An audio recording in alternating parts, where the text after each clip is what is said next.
Bismillahirrahmanirrahim. Assalamualaikum warahmatullahi wabarakatuh. Perkenalkan, nama saya Muhammad Aji Zuri Azandi, NIM D1A 020351, mahasiswa Fakultas Hukum Universitas Mataram. Pada hari ini saya akan menjelaskan materi tentang pajak bumi dan bangunan. Sebelum kita masuk lebih dalam lagi mengenai pajak bumi dan bangunan, alangkah lebih baiknya apabila kita mengetahui dulu apa yang dimaksud dengan pajak bumi dan bangunan.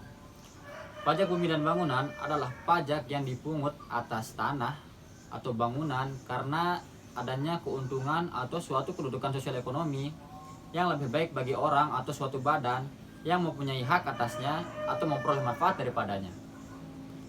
Jika kita lihat dari sifatnya, maka pajak bumi dan bangunan ini termasuk pajak yang bersifat kebendaan. Artinya besaran pajak ditentukan dari besaran objek, yaitu bumi dan bangunan. Sedangkan subjek tidak ikut mempengaruhi besaran pajak turutang.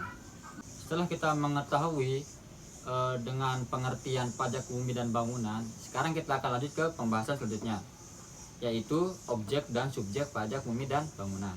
Yang pertama, objeknya dulu. Objek dari pajak bumi dan bangunan ini meliputi tanah, rumah, kemudian sawah, kemudian kebun, ladang, jalan tol, tambang, pusat perbelanjaan, dan masih banyak lagi. Dari objek pajak bumi dan bangunan ini nantinya akan ditentukan berapa besaran pajak yang akan kita bayar setiap tahunnya. Selanjutnya, subjek pajak bumi dan bangunan.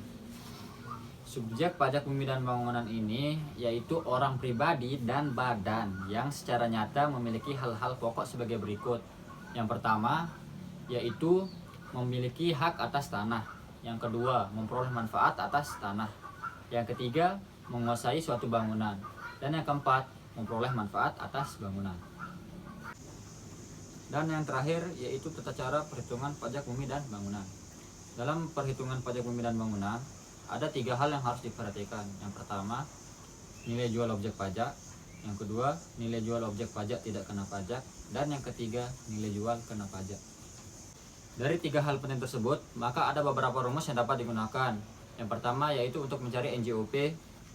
Rumusnya NJOP bumi sama dengan luas tanah dikali nilai tanah ditambah NJOP bangunan sama dengan luas bangunan dikali nilai bangunan. Yang kedua yaitu untuk mencari NJKP atau nilai jual kena pajak. Biasanya diambil 40% atau 20% dari perhitungan pajak bumi dan bangunan. Nah, yang ketiga yaitu untuk menghitung PBB, yaitu 0,5% dikali NJKP, nilai jual kena pajak, atau jumlah pajak bumi dan bangunan yang dibayar setiap tahunnya. Baiklah, sekian mungkin itu saja materi yang bisa saya sampaikan mengenai pajak bumi dan bangunan. Kurang lebihnya mohon dimaafkan apabila ada salah kata, itu datangnya dari diri saya sendiri.